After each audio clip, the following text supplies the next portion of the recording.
mag-testify ating beloved Sister Juna. Maghanda na po ating mga beloved combined youth and single choir. Pagkatapos ating beloved combined youth and single choir, ating beloved retired Philippine Army Colonel Tirso Punay. Atong palakpakan, atong pinakamamahal na Panginoon. Mga minamahal, ating pakinggan, ating mahal na kapatid, kung paano siya pinagpala ng ating pinakamamahal na Panginoon. Praise the Lord! Hallelujah! Hallelujah! Hallelujah! Praise the Lord! Ang pinakamataas na pagluluhati, pagdadakila ay tanging sa atong pinakamahal na Panginoong Isus po lamang. Praise the Lord! Hallelujah! Praise the Lord! Double honor sa ating parents in the Lord. O patuloy sa turo ng ating beloved pastor, Wildis Chad Almeida, at sa ating beloved assistant pastor, Lina Comunal Almeida. Aking paghalang din sa Almeida children, beloved grandchildren, nakasama po natin ngayon. Praise the Lord po. Welcome to Butuan City. Praise the Lord po. Hallelujah. Praise the Lord sa lahat po na beloved. Binabati ko din. Hallelujah. Praise the Lord. Beloved at ordained preacher, Kuya Andy Vinyas and his family. And my greetings also to beloved Ate Inday. To all beloved workers, ginagamit sa banal na gawain. Hallelujah, praise the Lord. Magandang umaga, hallelujah, praise the Lord. At higit sa lahat po, sa praise the Lord, sa ating pinakamahal na Panginoon Jesus, sa lahat po ng beloved kapitiran, sa iba't ibang outstation po, praise the Lord. Masaya po ako, makita ko kayong lahat, hallelujah, praise the Lord. Higit sa lahat, praise the Lord, ang lahat, praise the Lord, ang pinakatas na pagpupuri, pagluluhati ay si ating pinakamahal na Panginoon Jesus po lamang, praise the Lord. Isa pong malaking karangalan po, hallelujah, praise the Lord. Sa buhay ko po, hallelujah, mabigyan po ako ng pagkakataon, hallelujah, praise the Lord, na imantala, ipahayag, hallelujah, praise the Lord, kung gaano kabuti ang buhay na Diyos na ating pinaglilingkuran, hallelujah, praise the Lord. 2018 po, sa taong po yun, hindi ko po makalimutan, hallelujah, praise the Lord. Sa taong 2018 po, hallelujah, praise the Lord, ang breast ko po na to na praise sa left side po, hallelujah, praise the Lord, ay nakapako po na mayroong bukol po sa ilalim, sa left side po, sa ilalim po ng breast ko, hallelujah, praise the Lord, hindi po sa ibabaw, doon pa sa ilalim ay manakapapo kong bukol na medyo masakit, hallelujah, praise the Lord. Ngayon po, hallelujah, praise the Lord, binaliwala ko po lang yun, hallelujah, praise the Lord, hanggang lumipas sa mga buwan, hallelujah, praise the Lord, napansin ko po yung bukol, hallelujah, praise the Lord, kumikirot po, hallelujah, praise the Lord, hallelujah, napakainit po sa ilalim, hallelujah, praise the Lord, tapos yung kinatawag sa Bisaya ng ngulngol, hallelujah, praise the Lord, masakit po yung dibdib ko, hallelujah, praise the Lord, kahit sa paghugas ng plato ay mahihirapan po ako, hallelujah, praise the Lord, napakasakit po, hallelujah, mabilis po ang kanyang pagtubo po yung bukol sa ilalim, tumubo po yun hanggang sa umabot po na itong buong breast ko po ay matigas na po lahat, hallelujah, praise the Lord.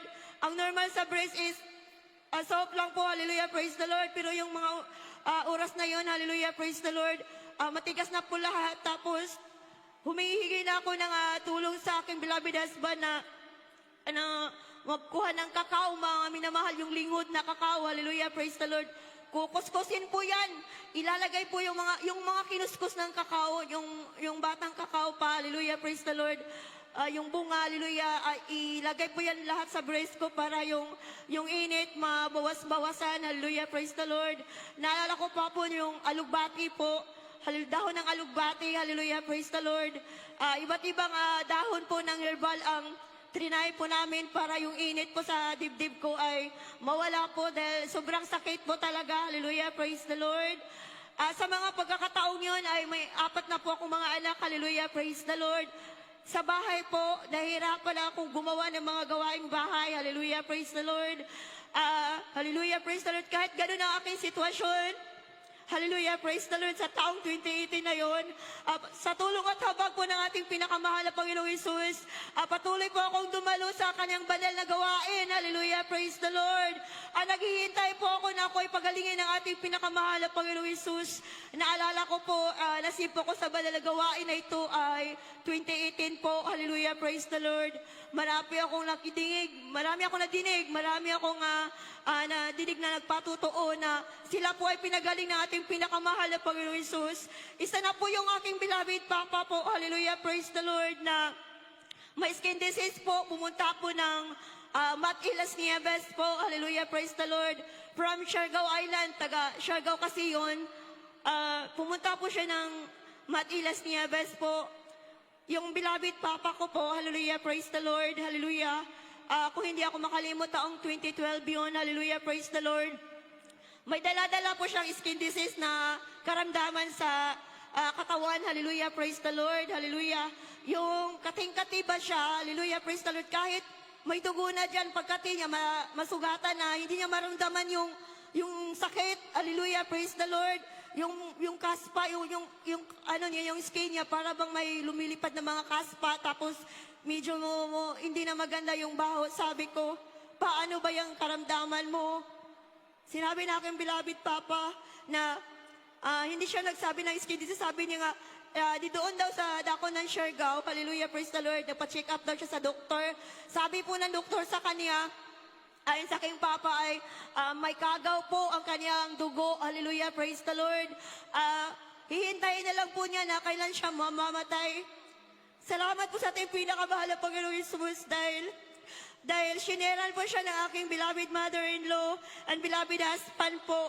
Sinabi niya, dumalo ka sa banal na gawain dahil totoo ang aming Diyos nagpapagaling. Hallelujah, praise the Lord. Praise the Lord. Hallelujah. Dahil bago po lang po ako na-save noon, nakikinig lang po ako sa kanila. Hallelujah.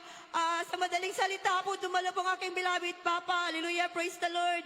At sa tulong habang ng ating pinakamahal na Panginoon Hesus, hindi pa natapos ang isang taon at pinagaling na po ng ating pinakamahal na Panginoon Hesus sa aking beloved Papa. Hallelujah. Praise the Lord. Hallelujah. 3 years nga po yung skin disease na po yun. Yung sakit na po yun, yung kagaw na sumama na daw sa daloy ng kanyang dugo. Sabi niya sa amin na 3 years na niya yung dinala-dala. Pinandidirihan na siya ng kanyang mga beloved loved ones. Kahit ng aking beloved mama, masakit man po isipin. Ako pa lang po ang nasip noong mga time na yun. Kahit yung beloved mama ko po, beloved kapatid ko po, pinapetisyonan po siya sa barangay na hindi po papasukin sa kanilang mga bahay. Salamat po sa ating pinakamahal na Panginoong Hesus. Dahil nandyan po, sa mga oras na yun, nandyan po, ang una pong tumanggap sa kanya, ang aking beloved husband. Tinanggap po siya ng buong puso dahil una po sila nasib sa banal na gawain ito. Aking father-in-law, yung kasama ko po ngayon, sa tulong habang ng ating pinakamahal na Panginoong Hesus. At sa akin ko po pasalamat sa ating pinakamahal na Panginoon Hesus.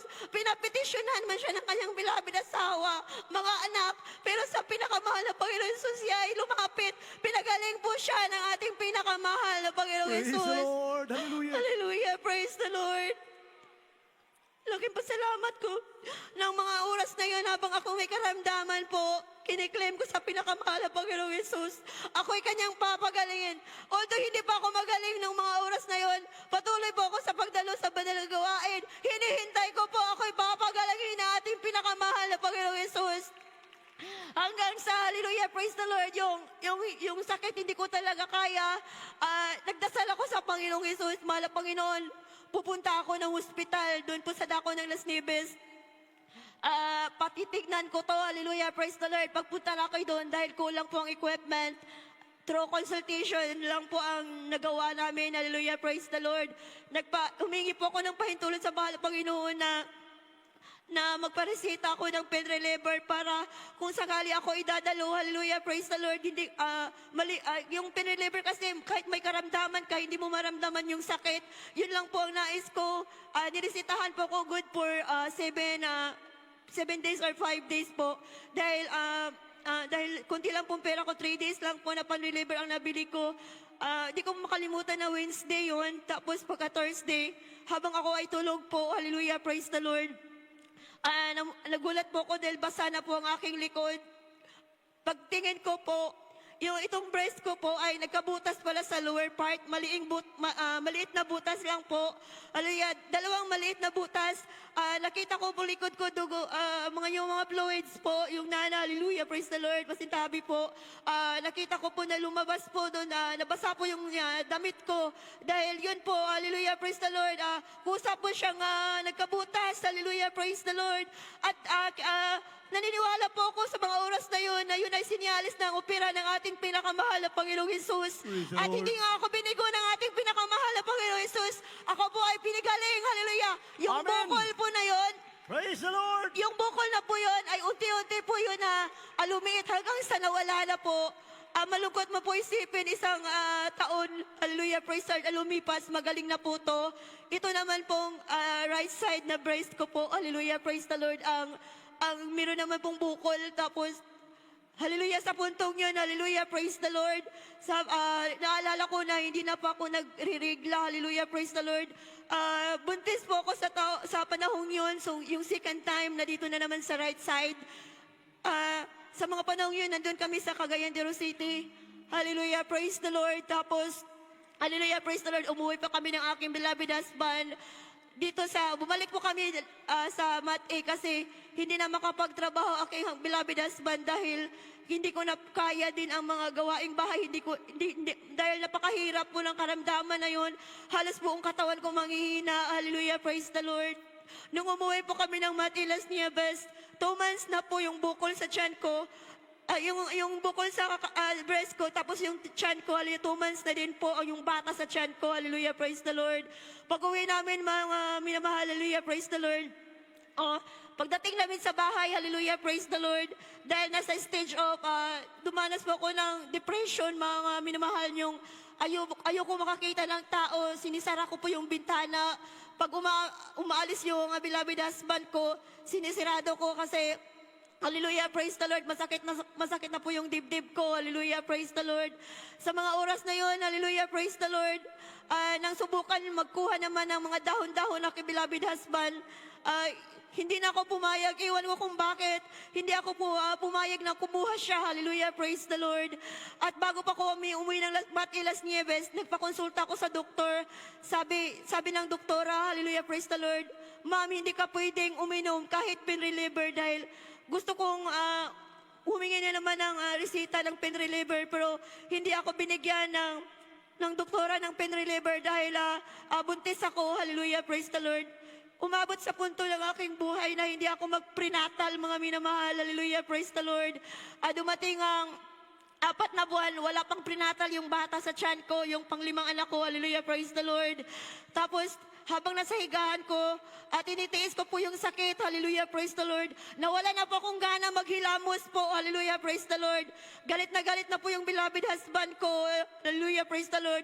Hanggang isang araw nga binuhusan po ako ng tubig sa higaan ng aking beloved husband, hallelujah, praise the Lord. Sabi pa niya sa Bisaya, paningkamot niya, okay rag ikaw ra, nanay bata sa imong tiyan, hallelujah, praise the Lord. Kaya po, hallelujah, nung basa na po ako, pinaliguan po ako ng aking beloved husband. Inalagaan po ko ng aking beloved husband. Hallelujah, praise the Lord. Handa na ako sa karamdaman na walang makatulong po sa akin. Hallelujah, praise the Lord. Hallelujah, praise the Lord. Hanggang habang nasa higaan po ako. Hallelujah, praise the Lord. Nakakita po ako na, or damgo ba yun, mga minamahal, na habang nasa higahan pa ako, mga minamahal, nakita ko po sarili ko. Hawak ko po ang mic, katulad nito, may pulpito, hallelujah, praise the Lord, may mic, tapos malusog, umiiyak po ako, sabi ko, mahal na Panginoon, hallelujah, praise the Lord, ako po ay nasa higaan. Hinihili ko po na yung ibalik ang aking lakas, hallelujah. Grabe po na pagsisi ang ginawa ko, hallelujah. Sinabi ko, pinangako ko pa sa mahal na Panginoong Hesus na, mahal na Panginoong Hesus, hallelujah, praise the Lord. Ang Diyos ng aming mahal na Pastor Will Estrada, ganyan po ang aking pagdasal sa mga oras na yun. Mahal na Panginoong Hesus, ang Diyos ng aming mahal na Pastor Will Estrada, Labida, ang Diyos ng 12 prayers warriors, ang Diyos na pinaglilingkuran. Pinangalanan ko po isa-isa. Mga beloved ordained preachers, hindi ko na po isa-isahin. Bagitin sa maalala ko lang po na oras na yun. Pinangalanan ko po sila isa-isa sa lahat ng tapat na naglilingkod. Mga beloved workers, Luzon, Visayas, Mindanao. Iniisip ko po, nandito po sa lahat ang mga kamay nila sa ulo ko. Ina-imagine ko po na ako po ay kanyang nililihans. Sabi ko sa mahal na Panginoon ko, darating ang araw na yan. Nasa higaan pa ako, hindi pa ako pinagaling. Kung darating ang araw, ibalik mo aking kalakasan, hindi ako mahiya. Na ikaw ang Diyos namin pinaglilingkuran, ang nagpapagaling sa akin. Hallelujah, praise the Lord. Hindi ko po namalayan po, hallelujah, pagsapit po ng bata sa akin dyan ng 5 months. Hallelujah, praise the Lord. Ayun, nakaramtan po ko sa aking katawan na pagkatapos ko yun, ipinangako sa mahal na Panginoong Hesus. Nakaramdam po talaga ako na nawala yung lahat ng sakit sa katawan ko po. Praise the Lord. Yung Hallelujah. init po ng bukol sa ilalim, nawala po yun. Although nandun pa yung bukol. Sabi ko, ako ay papagalingin ng aking mahal na Panginoong Hesus. Hallelujah, praise the Lord. Hallelujah, praise the Lord. Hallelujah, praise the Lord. At sa madaling salita po, hallelujah, praise the Lord, yung bukol na yun, hindi na po umabot na magkabutas pa ulit yung breast ko. Unti-unti po ay nawala po yun. Hallelujah, praise the Lord. At sa tulong at habag ng ating pinakamahal na Panginoon Jesus, 5 years na po mula noon ako ay pinagaling ng ating pinakamahal na Panginoon Praise Jesus. God. Hallelujah. Wala na po yun lahat nga hanggang ngayon. Sa tulong at habag ng ating pinakamahal na Panginoon Jesus, wala na po yung mga bukol-bukol sa dibdib ko. Ako ay pinagaling ng ating pinakamahal na Panginoon Jesus. Yes. Hallelujah, praise the Lord. Dahil limitado na po ating oras, ang lahat ng kapurihan, pagpapasalamat, pagdadakila ay taging sa ating pinakamahal na Panginoong Jesus lamang.